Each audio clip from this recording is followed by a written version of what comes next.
Assalamualaikum warahmatullahi wabarakatuh. Kembali lagi di channel Berita Mistis.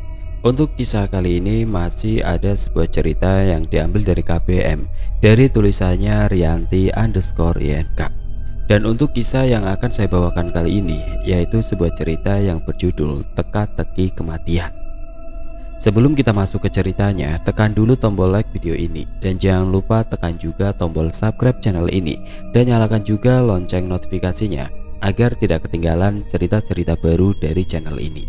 Dan bagi teman-teman yang ingin membaca langsung ceritanya, nanti silahkan saja kunjungi linknya yang nanti akan saya sertakan di kolom deskripsi. Dan seperti apa untuk kisah kali ini? Langsung saja kita simak berikut ini.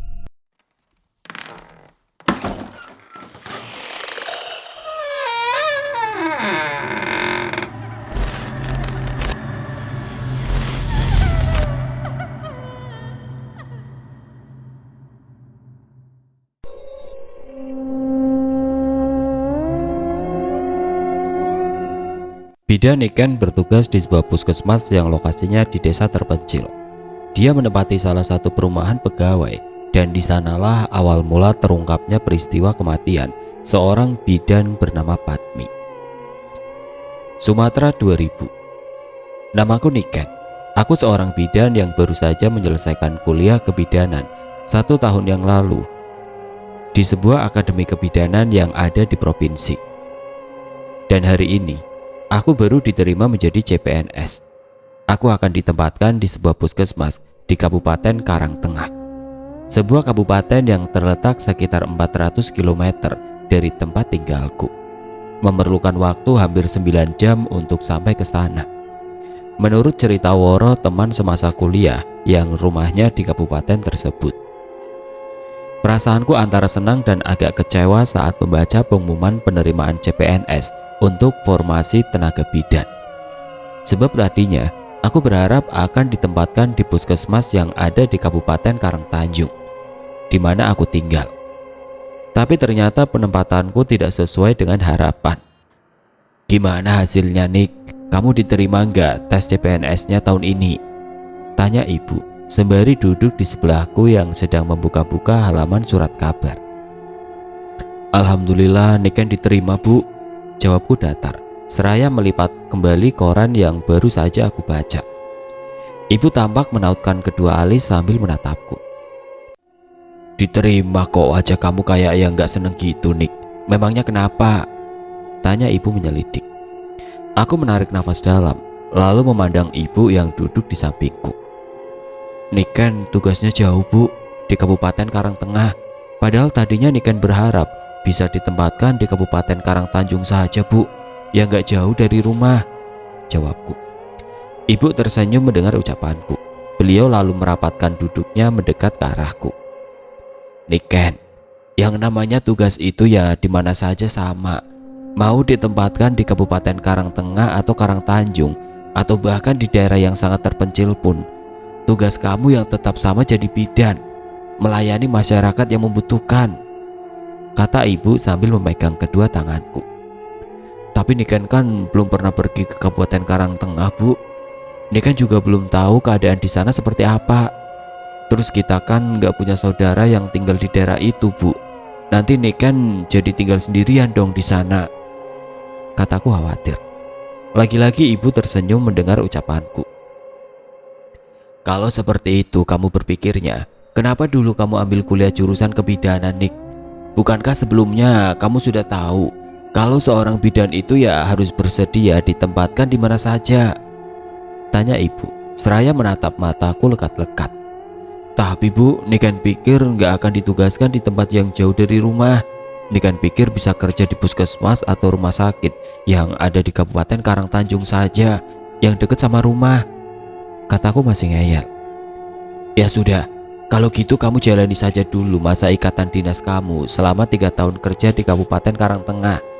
Kalau sudah selesai, kan kamu bisa mengajukan pindah ke sini, usul ibu. Mungkin beliau sudah malas mendengar ucapanku yang terus saja ngeyel. Akhirnya aku mengangguk. Iya, Bu. Nah, gitu dong.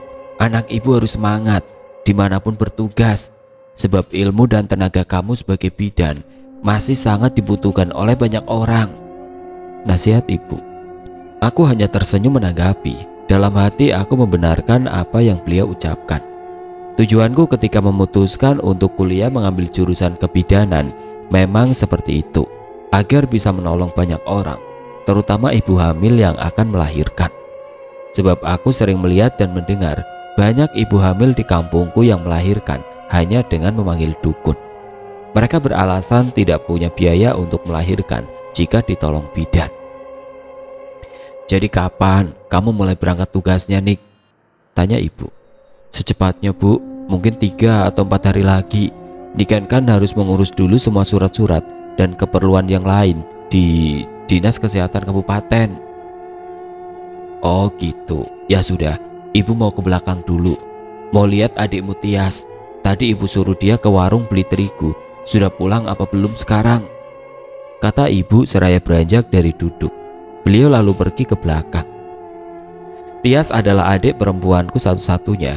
Dia masih duduk di bangku SMP kelas 1. Kami hanya 2 bersaudara. Usia kami memang terpaut cukup jauh. Oleh sebab itu ibu dulu mengira hanya akan mempunyai 1 anak saja, karena beliau tidak pernah memakai alat kontrasepsi.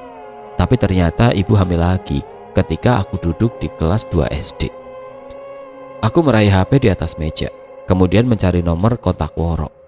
Aku bermaksud mengirim pesan SMS padanya, memberitahukan kalau aku diterima sebagai CPNS dan menanyakan tentang lokasi puskesmas tempat tugasku nanti. Assalamualaikum, Woro, apa kabar? Aku Niken, teman kuliah kamu, masih ingat? Sampai sekitar 10 menit aku menunggu balasan SMS dari Woro, namun HP-ku tidak juga berbunyi. Akhirnya aku pergi ke dapur melihat ibu yang sedang membuat tahu isi untuk cemilan siang nanti. Ibu memang selalu rajin membuat bermacam-macam makanan jika hari libur untuk cemilan selingan kami sekeluarga. Saat kami, aku, ibu dan Tias sedang menonton acara TV sembari menikmati tahu isi buatan ibu, tiba-tiba HP-ku berbunyi. Tanda ada pesan yang masuk. Aku meraih benda pipi itu dari atas meja, lantas membuka pesan tersebut. Ternyata balasan SMS dari Woro. Alhamdulillah kabarku baik dan sehat, Nik. Maaf baru sempat balas SMS kamu. Tadi aku masih agak repot. Wah, senengnya bisa diterima CPNS. Selamat ya. Dapat tugas di mana kamu, Nik? Makasih, Ro. Aku dapat tugas di Puskesmas Mawar, Kabupaten Karangtengah. Jauh nggak tempat tidur dari rumah kamu, Ro? Kamu sendiri gimana? Dapat tugas di mana? Tahun ini aku belum coba daftar CPNS, Nik. Soalnya masih terikat kontrak kerja 2 tahun di rumah sakit tempatku kerja sekarang. Mungkin tahun depan aku ikutan daftar. Puskesmas Mawar lumayan jauh dari rumahku, Nik. Lokasinya masuk desa terpencil.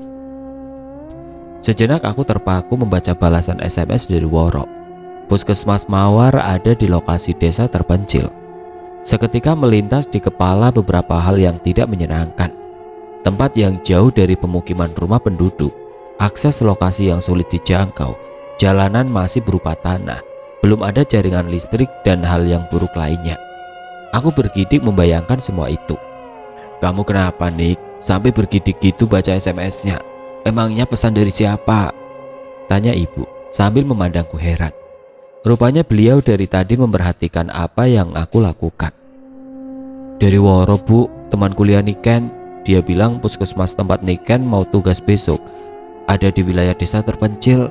Niken jadi bayangin kalau lokasi itu jauh dari pemukiman rumah penduduk, akses jalan yang masih berupa tanah, sama belum ada aliran listrik yang masuk ke sana. Serem banget gak sih? Kayak hidup di zaman batu aja. Jawabku sembari menatap ibu, berharap beliau menaruh simpati kepada aku. Ibu menghela nafas panjang. Walah, ibu kira ada apa? Sampai kamu kayak orang yang ketakutan gitu. Gak taunya cuma masalah seperti itu. Niken, dulu waktu ibu masih gadis, rumah peninggalan nenek yang sekarang kita tempati ini juga belum ada listrik. Jadi tiap menjelang malam, ibu selalu disuruh sama nenek kamu untuk menyalakan lampu tempel. Dan kalau pagi, hidung ibu hitam semua kena asap lampu itu. Jelas ibu seraya terkekeh. Aku dan Tias ikut terkekeh mendengar cerita ibu, sambil membayangkan hidung ibu hitam semua kena asap lampu tempel. Bukan cuma itu saja, jalan di sepanjang tempat kita ini juga masih berupa tanah. Jadi kalau kebetulan hujan deras, jalanan akan sangat becek dan licin. Ibu berangkat sekolah nggak pakai sepatu, kaki ibu dibungkus pakai kantong plastik. Nanti kalau sudah sampai sekolah, baru deh pakai sepatunya. Dan bukan cuma ibu saja yang kayak gitu, semua teman ibu juga melakukan hal yang sama. Jadi jangan kamu kira ibu nggak ngalami hal yang menurut kamu menyeramkan itu, Nick. Ibu sudah mengalaminya lebih dulu, lanjut ibu. Aku melongo mendengar cerita ibu, seakan tidak percaya dengan apa yang beliau katakan. Masa sih bu? Tempat ini dulu seperti itu? Bukankah di sini sudah termasuk daerah perkotaan ya? Tanyaku tidak percaya. Ibu lantas bercerita kalau daerah tempat tinggalku dulu juga masih belum banyak rumah. Jarak antara rumah yang satu dengan yang lain pun berjauhan, meskipun masuk wilayah perkotaan. Aku dan Tias mendengarkan cerita ibu dengan seksama, tanpa memotong sedikit pun. Sama sekali tidak menyangka sebelumnya kalau ternyata Kabupaten Karangtanjung dulu seperti yang diceritakan ibu. Tiba-tiba HP-ku berdering. Aku melihat sekilas, tertulis nama Woro di layar benda pipi itu. Segera aku menerima panggilan tersebut. Assalamualaikum. Aku mengucapkan salam setelah menekan tombol OK. Waalaikumsalam, Nick. Jadi kamu kapan mau berangkat ke Puskesmas Mawar? Nanti aku usahakan untuk ambil libur kalau kamu mau berangkat ke sana. Besok aku antar sampai tempatnya, biar kamu gak bingung nyari. Wah, kok aku malah jadi ngerepotin kamu, Rok? Gak apa-apa, Nick. Aku sekalian pulang kampung. Lagian aku memang ada jadwal libur 8 hari tiap bulan. Kamu kasih tahu saja kapan mau berangkat, biar aku bisa pulang ambil libur. Baiklah kalau gitu, Rok. Besok aku kabari kamu kalau mau berangkat ke sana. Terima kasih banyak sebelumnya ya. Sama-sama, Nick. Kamu mampir saja langsung ke rumahku kalau aku belum datang. Nanti aku kasih tahu alamatnya. Woro kemudian memberikan alamat rumahnya. Aku menulisnya di sebuah kertas dan menyimpannya di dalam dompet agar tidak hilang. Setelah kami mengobrol beberapa saat, Woro mengakhiri teleponnya. Aku merasa sedikit lega setelah berbincang dengan Woro barusan, karena setidaknya ada teman yang menemani untuk sampai ke lokasi Puskesmas Mawar. 1 minggu kemudian aku berangkat ke Kabupaten Karangtengah dengan naik bis antar kota. Setelah mengurus semua berkas dan perlengkapan yang lainnya. Setelah pukul 7 pagi aku sudah berada di terminal bis antar kota dengan diantar oleh ayah, ibu dan Tias. Sengaja kami datang lebih awal agar tidak ketinggalan.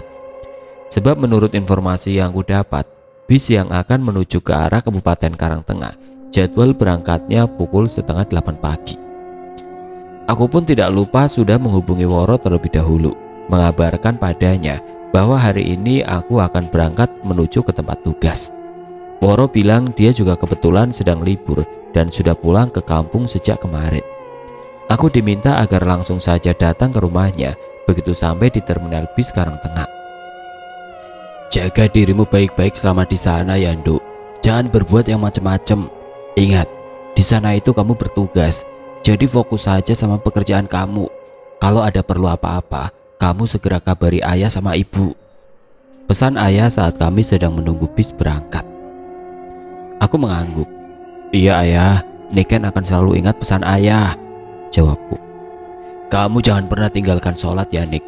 Mohon sama Allah agar selalu melindungi kamu. Niatkan bahwa kamu ke sana itu dalam rangka menjalankan tugas, mengabdikan diri untuk kepentingan orang banyak dengan ilmu yang kamu punya. Nasihat ibu sembari memelukku erat. Aku hanya mengangguk, tidak kuasa untuk berkata-kata. Diri ini tidak bisa menahan air mata yang mulai mengalir membasahi kedua pipi. Selama hidup baru kali ini aku akan berpisah jauh dengan orang-orang yang aku cintai. Ayah, ibu dan Tias, adikku satu-satunya. Kepada para penumpang bis Wijaya dengan tujuan Kabupaten Karangtengah, dipersilakan untuk naik karena sebentar lagi bis akan diberangkatkan. Terdengar pengumuman dari pengeras suara. Aku melihat jarum jam di tangan.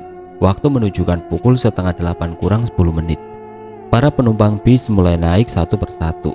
Aku memeluk dan mencium tangan ayah dan ibu secara bergantian.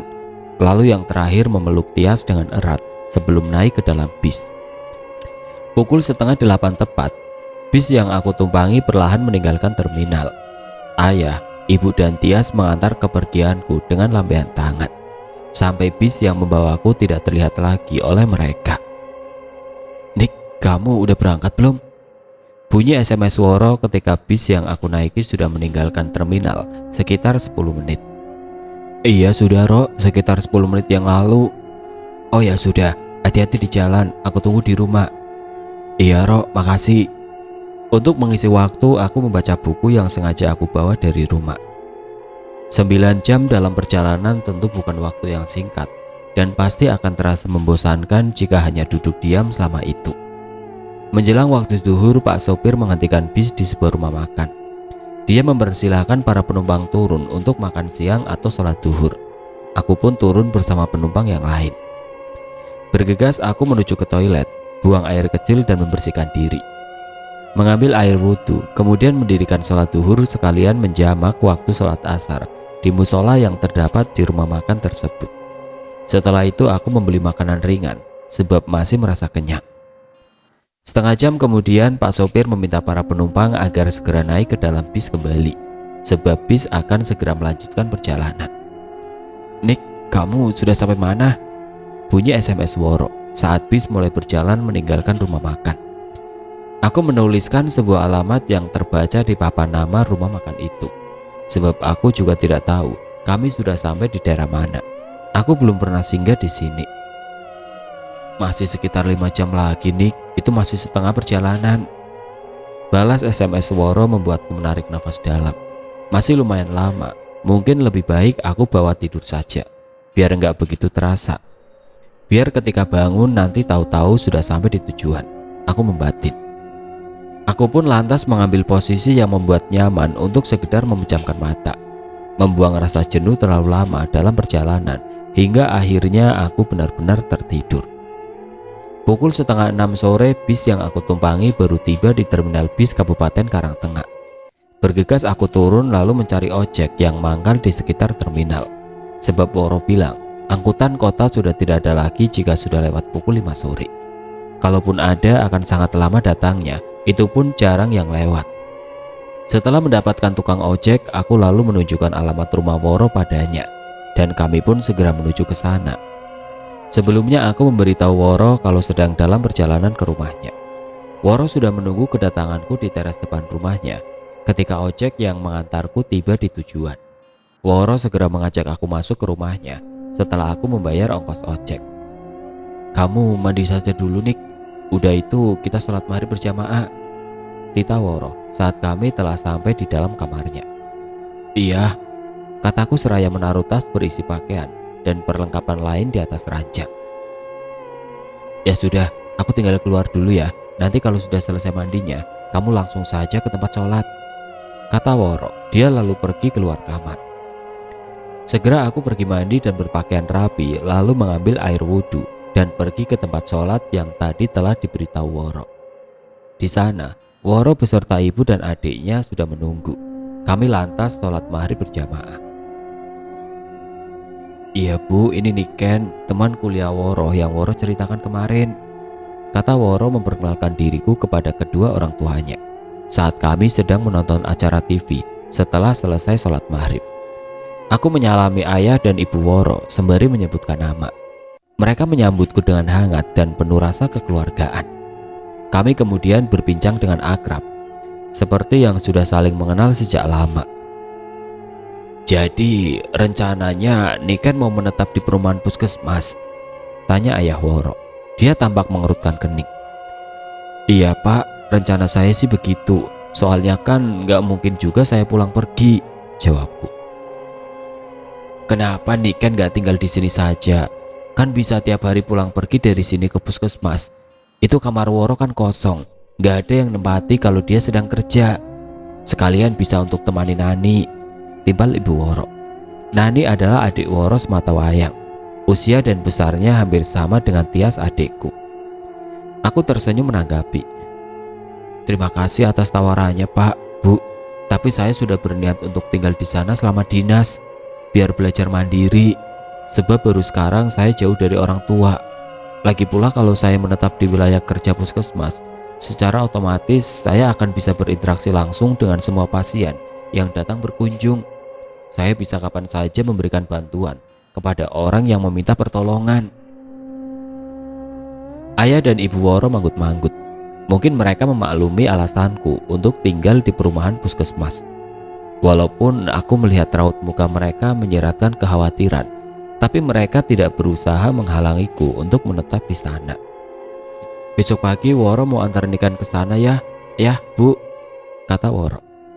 Sebaiknya kalian berangkat agak pagi, biar nggak kejebak hujan, biar Woro juga pulangnya nggak kemalaman, pesan ayah Woro.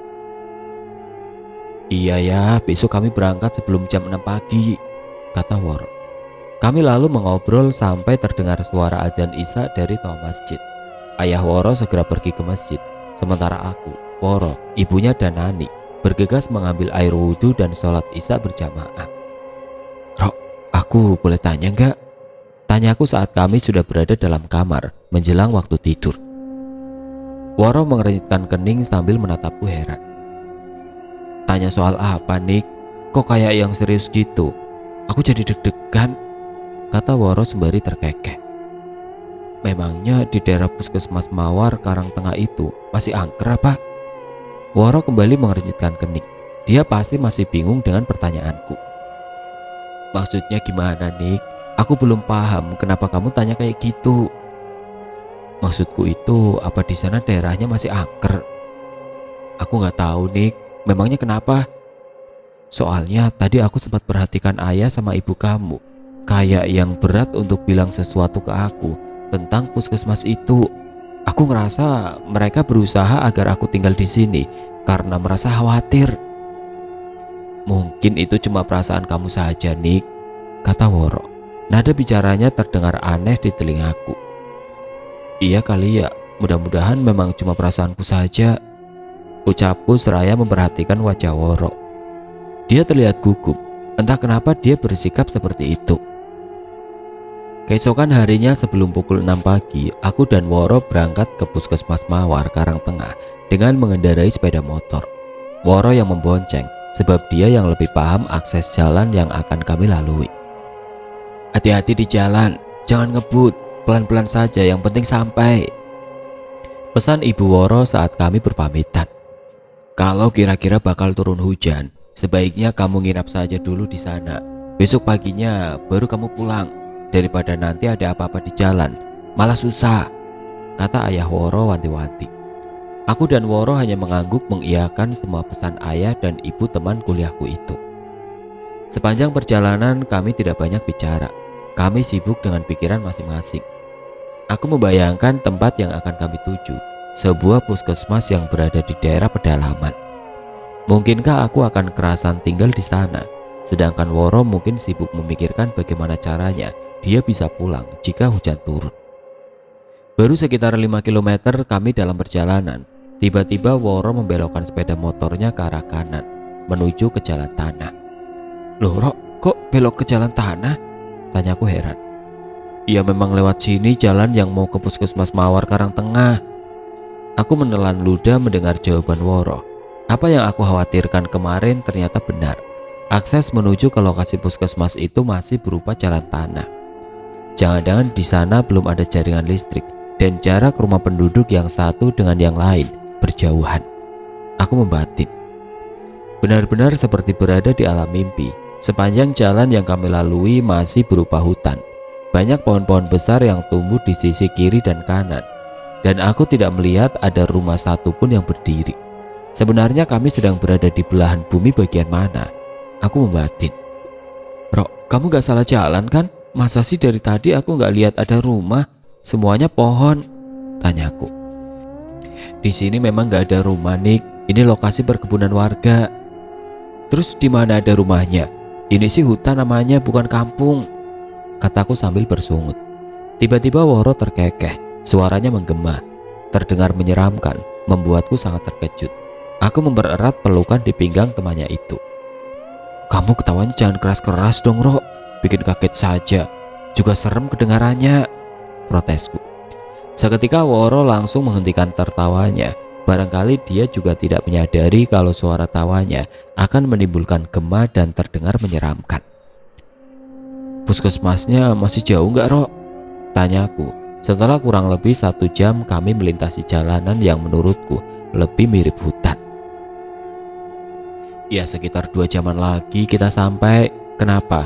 Kamu capek apa, Nick?" "Ah, 2 jam lagi? Aku nggak salah denger apa, Rok? Kamu jangan bercanda dong. Aku serius ini," tanyaku tidak percaya. "Siapa yang bercanda? Aku ngomong apa adanya kok. Memang masih sekitar 2 jam lagi kita baru sampai sana." Tiba-tiba kepalaku terasa pusing, saking kaget mendengar ucapan Woro. Entahlah, aku tidak bisa berpikir lagi.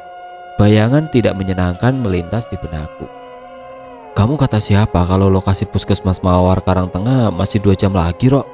Memangnya kamu pernah ke sana?" tanyaku memastikan. Siapa tahu Woro hanya asal menebak saja. "Waktu kamu pertama kali tanya ke aku di mana puskesmas Mawar Karangtengah, aku langsung cari tahu ke beberapa orang yang pernah datang ke sana, juga ke ayah sama ibuku, dan mereka bilang dari ujung jalan masuk sampai ke lokasi itu butuh waktu sekitar 3 jam lamanya," jelas Woro. "Terus di sana ramai nggak keadaannya kata mereka?" tanyaku ingin tahu. "Mereka bilang sih belum ramai banget, tapi juga nggak sepi-sepi amat. Siapa tahu setelah kamu tinggal di sana nanti terus jadi ramai," jawab Woro seraya cekikikan. "Is, gak lucu tahu," hardiku sambil menepuk punggung temanku itu. "Udah, kamu gak usah banyak tanya, Nick. Nanti malah bikin kamu mikir macem-macem. Yang penting dijalani saja dulu. Siapa tahu kamu ketemu jodoh di sana, kan jadi betah, gak mau pindah." Aku tidak menanggapi gurauan Woro. Pikiranku melayang kemana-mana, membayangkan hal yang menyeramkan tentang tempat kerjaku itu.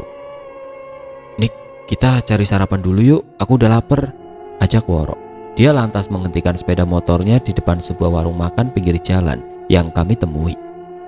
"Sekalian nanya sama ibu penjualnya, kalau jalan yang mau ke puskesmas Mawar Karangtengah itu yang mana? Yang belok ke kiri apa kanan? Atau yang lurus?" lanjutnya, sebab kami sampai di sebuah perempatan jalan. Tanpa berkata apapun, aku segera turun dari jok motor. Kami kemudian masuk ke warung makan tersebut setelah Woro memarkirkan sepeda motornya di depan warung tersebut. Sebuah warung makan yang sangat sederhana, berukuran sekitar 24 meter persegi dan berdinding setengah papan. Tampak ada 2 orang pembeli yang sedang makan di dalam warung makan itu. Ketika kami masuk, ada beberapa buah meja dan bangku panjang yang saling berhadapan untuk makan para pelanggan. Aku dan Woro segera memesan makanan kesukaan kami masing-masing. Menu masakan yang tersedia pun hanya beberapa macam saja. Cuma ada lauk telur dadar, telur mata sapi, dan telur rebus. Ada juga beberapa macam olahan ikan yang digoreng, diberi santan dan disambel. Selebihnya sayuran yang ditumis dan berkuah. Ibu warung melayani pesanan kami dengan cekatan. Kami lalu makan tanpa banyak bicara. Setelah makanan pesanan kami siap dihidangkan. "Bu, numpang tanya, kalau mau ke puskesmas Mawar Karangtengah lewat jalan yang mana ya?" tanya Woro setelah kami selesai makan dan membayar. "Yang belok ke kiri, Mbak," jawab ibu warung. "Masih jauh nggak kira-kira dari sini?" tanyaku. "Ya masih lumayan jauh. Memangnya Mbak mau ketemu siapa di sana? Apa mau berobat?" "Kalau kata saya sih, mendingan langsung ke puskesmas Melati Karangsambung saja. Kalau Mbak mau berobat, di sana alatnya lebih lengkap. Dokternya juga selalu ada di tempat tiap hari. Kalau nggak bisa ditangani sama dokter di sana, kita bisa langsung dirujuk ke rumah sakit. Jalan kesananya juga bagus, sudah aspal. Nggak kayak di sini yang semua jalan masih tanah. Dokter di puskesmasnya juga nggak tiap hari ada di tempat. Saya beberapa kali berobat ke sana, cuma sekali ketemu sama dokternya. Akhirnya sekarang saya kalau berobat langsung saja ke puskesmas Melati Karangsambung," jawab si ibu panjang lebar. Aku dan Woro saling berpandangan. Di mana lagi tuh puskesmas Melati Karangsambung? Aku membatin, mendengar namanya saja aku baru sekali ini. "Kami ke puskesmas Mawar Karangtengah bukan mau berobat kok, Bu. Teman saya ini mau kerja di sana," kata Woro. "Oh, Jadi mbaknya ini Bu Bidan toh? Maaf saya nggak tahu, kata ibu warung seraya tersenyum malu. Dia terlihat salah tingkah. Aku tersenyum. Iya Bu, saya kebetulan diterima jadi pegawai negeri dan ditugaskan di Puskesmas Mawar Karangtengah, jawabku. Berarti mbak yang mau gantiin Bu Bidan Patmi ya? Tanya seorang bapak yang sedang makan, tiba-tiba ikut bicara. Aku dan Woro kembali saling berpandangan. Bidan Patmi? Siapa dia pak? Tanyaku. Bu Bidan Patmi itu ya bidan yang kerja di Puskesmas Mawar Karangtengah. Tapi dia udah ninggal 6 bulan yang lalu. Kata istri saya sampai sekarang belum ada gantinya. Saya kan suka nganter istri saya ke puskesmas kalau mau suntik KB. Nanti saya mau bilang sama istri saya kalau sudah ada Bu Bidan baru gantinya Bu Bidan Patmi. Biar enggak kejauhan saya nganternya ke puskesmas Melati Karangsambung. Soalnya istri saya suka risih kalau yang nyuntik KB Pak Mantri, jawab si bapak. Bidan Patmi meninggalnya kenapa ya pak? Tanyaku. Entah kenapa tiba-tiba aku merasa penasaran dengan sebab kematian bidan itu. Aku melihat ibu warung dan kedua bapak yang ada di dalam warung saling berpandangan. Seperti ada sesuatu yang sedang mereka sembunyikan. Hal tersebut makin membuat aku ingin tahu. Tanpa menjawab pertanyaanku, si bapak tadi buru-buru membayar dan keluar warung. Aku menautkan kedua alis, merasa heran dengan tingkah laku laki-laki itu. Kenapa bapak tadi ya? Kenapa dia kelihatan seperti yang salah ngomong? Ada apa sebenarnya dengan sebab kematian bidan Patmi yang tadi dia ceritakan? Bikin penasaran saja. Bapak tadi kenapa ya bu? Kok tiba-tiba saja nggak mau nerusin ceritanya soal bidan Patmi dan buru-buru pergi dari sini? Tanyaku pada ibu warung. Nggak tahu juga ya mbak, jawab ibu warung singkat, seakan dia pun enggan untuk menanggapi ucapanku. Kalau ibu tahu nggak kenapa bidan Patmi meninggal? Tanyaku lagi, tanpa peduli ibu warung mau menanggapi atau tidak pertanyaanku. Saya kurang tahu mbak, jawab si ibu buru-buru, lalu dia terlihat sibuk mengerjakan sesuatu. Aku mengernyitkan kening. Aku tahu dia sedang berpura-pura sibuk agar aku tidak bertanya lebih banyak lagi. Maka aku mengajak Woro untuk segera keluar dari warung itu. Tidak nyaman juga rasanya melihat ibu warung salah tingkah. Kami lalu duduk sejenak di bangku panjang yang ada di depan warung. Pandanganku mengitari sekelilingnya. Sejauh mata memandang, hanya terlihat pohon-pohon besar dan tanaman palawija, jagung dan singkong. Tidak tampak ada rumah satupun. Jalanan yang masih berupa tanah sesekali menyemburkan debu saat tertiup angin kencang. Aku menarik nafas panjang. Akan berapa lama aku kerasan tinggal di tempat seperti ini? Aku membatin. Kita lanjutkan lagi jalan yuk Nik. Takutnya nanti aku kesorean pulangnya. Kalau terang sih nggak apa-apa, tapi kalau hujan bisa gawat. Mana jalannya masih tanah merah, bakalan susah aku bawa motornya. Ajak Woro seraya beranjak dari duduk. Aku mengikutinya. Sekarang gantian aku yang depan Rok, biar kamu gak capek. Kan cuma ngikutin jalan satu ini saja sampai ke puskesmas. Mana kunci motornya? Kataku. Woro memberikan kunci sepeda motornya padaku. Kami pun segera naik. Aku lalu menghidupkan mesin motor dan mengendarainya perlahan meninggalkan halaman warung, menuju ke Puskesmas Mawar Karangtengah.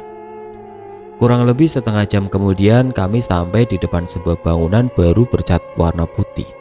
Ada papan nama di samping kiri bangunan tersebut. Puskesmas Mawar Karangtengah. Di sebelah kanan puskesmas ada 3 buah bangunan lagi. Mungkin perumahan dokter, kepala puskesmas, atau pegawai yang lain. Aku mematikan mesin motor. Kami pun segera turun. Suasana di sekeliling puskesmas sangat sepi. Aku mengamati keadaan sekitarnya. Tidak ada rumah di dekat puskesmas. Aku bergidik, membayangkan jika malam hari berada di tempat ini sendirian. Kamu kenapa Nik? Kok begitu gitu? Tanya Woro heran. Aku ngebayangin tinggal di sini sendirian malam hari. Pasti serem banget, jawabku. Is, kamu itu ya gak usah mikirin dan bayangin yang serem-serem. Nanti malah jadi ketakutan sendiri. Udah ayo kita masuk, nemuin kepala puskesmasnya, ajak Woro sembari menarik tanganku. Sampai di dalam terlihat beberapa orang pasien yang sedang duduk di bangku panjang yang ada di depan setiap ruangan. Barangkali mereka sedang menunggu giliran untuk diperiksa. Aku dan Woro lalu mencari di mana kira-kira ruang kepala puskesmas berada. Maaf kak, mau tanya, kalau ruang kepala puskesmas ada di sebelah mana ya? Tanya Woro pada seorang laki-laki berseragam Limnas yang baru keluar dari ruang BP. Di saku bajunya ada sebuah papan nama bertuliskan Edi Karim. Usianya berkisar 30 tahun. Laki-laki bernama Edi Karim itu memperhatikan aku dan Woro secara bergantian. Dia menatap kami penuh selidik dari atas hingga ke bawah sampai aku jengah dibuatnya. Kalian siapa dan mau apa cari ruangan kepala puskesmas? Kak Edi Karim malah balik bertanya. Raut wajahnya sungguh tidak enak dilihat, sangat tidak bersahabat. Saya mau melapor kak, saya Niken, bidan baru yang ditugaskan di sini. Jawabku agar tidak lebih lama lagi berhadapan dengan laki-laki menyebalkan yang berdiri di depan kami. Seketika wajah Kak Edi Karim berubah ramah. Dia kemudian mengulurkan tangannya padaku. Oh, bidan baru. Bilang dong dari tadi. Kenalkan, saya Edi Karim, kata Kak Edi seraya tersenyum ramah. Sebentar kami berbincang, rupanya Kak Edi Karim adalah seorang tenaga perawat. Yang di ujung itu ruang kepala puskesmasnya, kata Kak Edi sambil jari telunjuknya menunjuk ke arah ruangan yang berada di paling ujung. Dokternya ada nggak kak? Siapa namanya? Tanyaku. Dokter Reza Pahlevi. Dia ada kok di ruangannya. Tadi kayaknya sedang ngobrol sama Bu Eka, istrinya, jawab Kak Edi. Kalau gitu saya kesana dulu ya. Makasih kak. Rok, aku kesana dulu ya. Kamu mau ikut apa mau tinggal di sini? Aku tunggu di sini saja deh, Nik.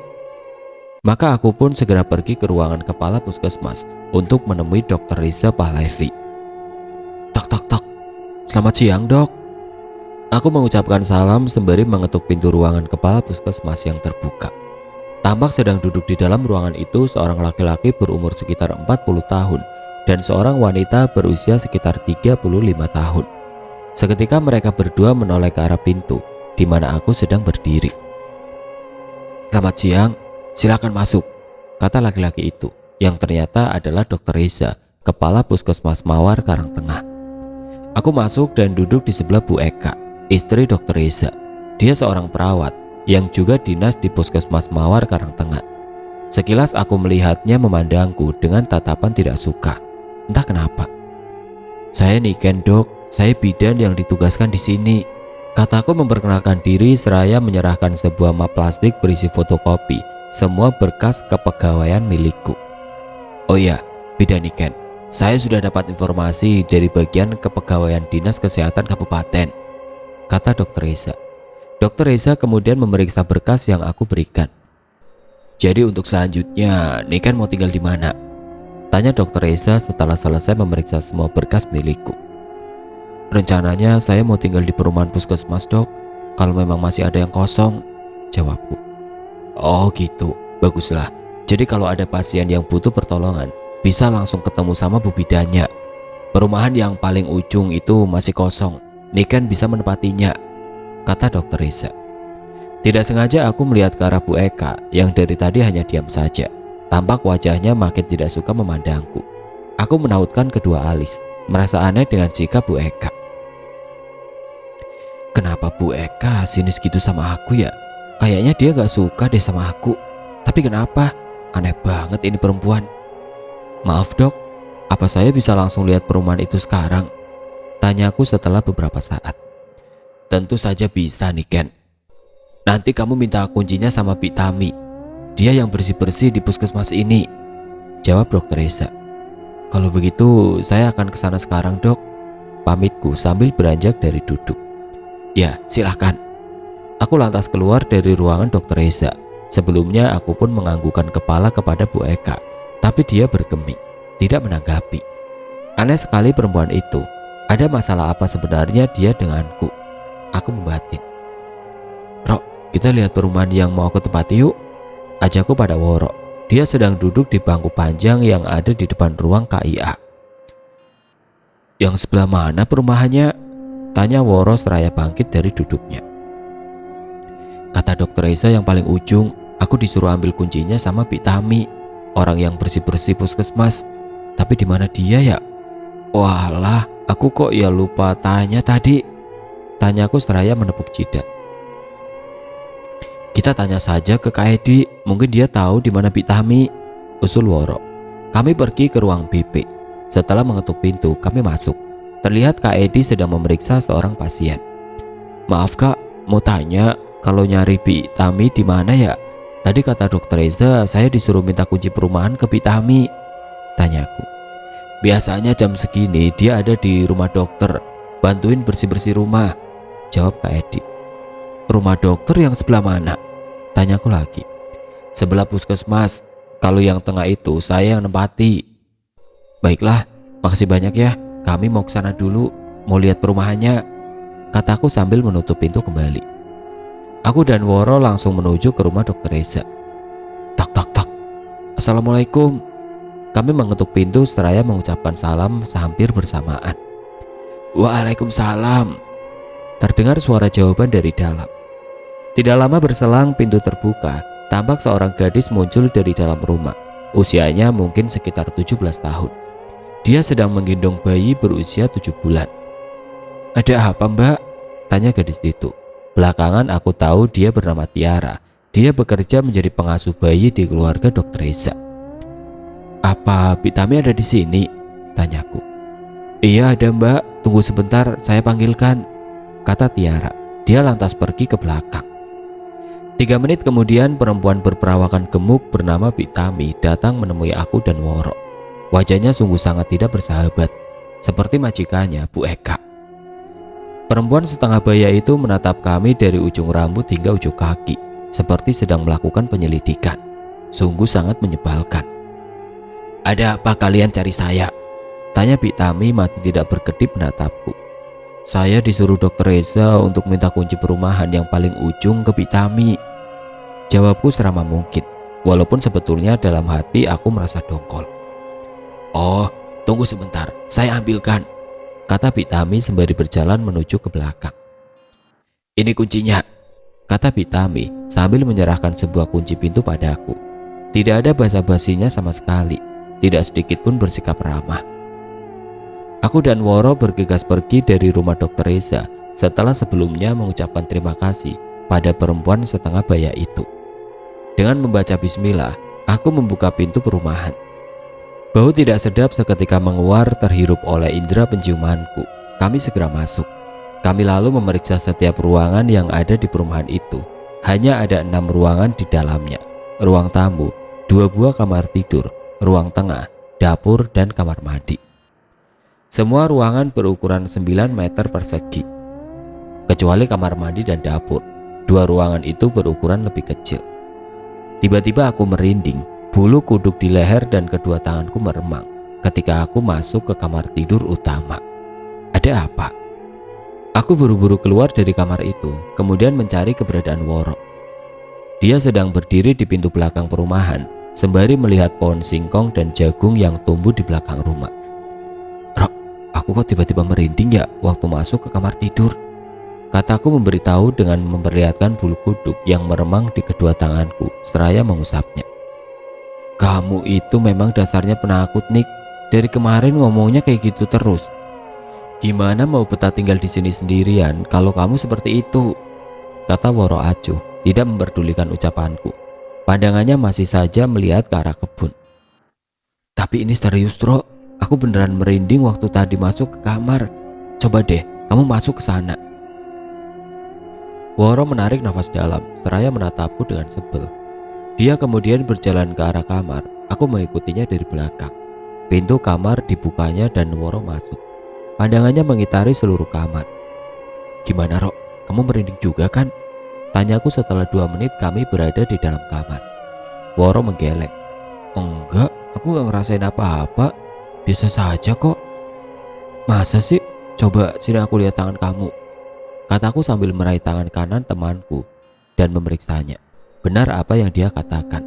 Bulu kuduk di tangannya tidak berdiri. Kamu itu aneh, Nick. Itu cuma perasaan kamu saja yang takut berlebihan, kata Woro. Dia keluar kamar dan pergi ke ruang tamu, lalu duduk di salah satu kursi yang ada di sana. Aku membuntuti, lantas duduk di sebelah temanku itu. Perumahan puskesmas yang akan aku tempati ini sudah terisi perabotan lengkap. satu set kursi tamu plastik, satu set meja makan yang juga terbuat dari bahan plastik, dua buah dipan, lemari pakaian, dan di dapur sudah ada kompor minyak tanah beserta peralatan masak dan makan. Aku tinggal menepati saja, tidak perlu membeli lagi perabotan. Entah siapa pemiliknya, atau mungkin semua ini punya bidan Padmi. Tapi tiba-tiba aku teringat cerita bapak di warung tadi. Rok, apa mungkin semua barang dan perabotan yang ada di sini itu punya bidan Padmi ya? Tanyaku. Woro menatapku.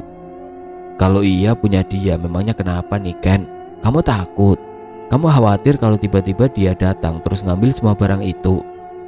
Kata Woro sambil terkekeh, membuatku melotot. Nggak lucu tahu, coba aja kalau kamu ada di posisi aku, hardiku sembari bersungut.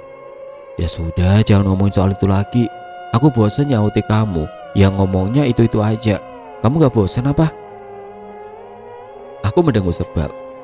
Nick, aku pulang sekarang ya, mumpung masih pagi, belum panas banget awannya, kata Woro setelah beberapa saat kami mengobrol. Kamu gak mau nginep di sini apa, Rok? Nemenin aku malam ini? Tanyaku dengan nada memelas. Woro menghela nafas dalam. Dia menatapku. Raut wajahnya menyiratkan rasa iba. Kesempatan buatku untuk memasang muka memelas agar dia mau menginap malam ini. Aku kan gak bawa baju ganti, Nick, kata Woro. Aku tahu itu hanya alasan saja. Kamu lupa ya, kalau ukuran badan kita kan sama, Rok. Kamu bisa pakai bajuku. Mau ya, malam ini kamu nginap nemenin aku? Pintaku sekali lagi. Kali ini dengan memasang muka lebih melas dari sebelumnya. Ya sudah, aku kasih tahu ibu dulu ya kalau mau nginap di sini, kata Woro akhirnya, hampir membuatku melompat dan berteriak saking merasa senang. Spontan aku memeluk temanku itu dengan erat. Makasih ya Ro, kamu memang temanku yang paling baik, ucapku. Woro kemudian mengambil HP dari dalam tasnya. Dia lalu menelpon ibunya, mengatakan kalau akan menginap malam ini di perumahan puskesmas. Setelah selesai sholat zuhur, aku dan Woro membuat mie instan. Lapar dan lelah juga ternyata membersihkan perumahan ini. Mungkin karena sudah agak lama tidak ditempati dan dibersihkan, jadi debu yang menempel lumayan banyak dan membuat kotor. Assalamualaikum, terdengar suara orang mengucapkan salam dari pintu depan saat aku dan Woro sedang menikmati makan siang. Waalaikumsalam, kami menjawab hampir bersamaan, lalu saling berpandangan. Siapa Nick? Tanya Woro. Aku menggeleng. Gak tahu. Kami lantas menuju ke depan. Tampak Kak Edi dan seorang laki-laki seusianya sedang berdiri di depan pintu. Mereka tersenyum ketika melihat aku dan Woro datang. Kak, ayo masuk, kata Woro mempersilahkan Kak Edi dan temannya masuk dan duduk di ruang tamu. Sedang sibuk ya? Tanya Kak Edi setelah duduk. Enggak kok, baru selesai bersih-bersih, jawabku. Ini Wasil, teman kita juga. Tadi belum sempat ketemu waktu di puskesmas. Dia sedang posyandu, kata Kak Edi memperkenalkan laki-laki yang datang bersamanya. Aku dan Woro lantas bersalaman dengan Kak Wasil dengan saling menyebutkan nama kami masing-masing. Ternyata Kak Wasil adalah teman satu angkatan Kak Edi. Mereka kuliah di akademi keperawatan yang sama. Kami berempat kemudian mengobrol. Dari obrolan tersebut aku tahu kalau Kak Edi dan Kak Wasil sudah selama 1 tahun dinas di Puskesmas Mawar Karangtengah. Mereka bilang di puskesmas ada 9 orang staf, termasuk Dokter Reza, 3 orang perawat, 1 orang tenaga TU, 1 orang petugas gizi, 1 orang petugas kesehatan lingkungan, 1 orang lulusan farmasi, dan 1 prakarya. Dan semuanya laki-laki kecuali Bu Eka, istri Dokter Reza. Jadi nggak ada yang perempuan ya? Kalau bidan Padmi itu apa dinas di Puskesmas Mawar Karangtengah juga? Tanyaku setelah Kak Edi dan Kak Wasil selesai bercerita. Wajah mereka tampak agak terkejut mendengar pertanyaanku. Aku melihat kedua kakak senior itu saling berpandangan. Aku jadi merasa yakin ada sesuatu yang terjadi dengan bidan Padmi yang mereka coba tutupi.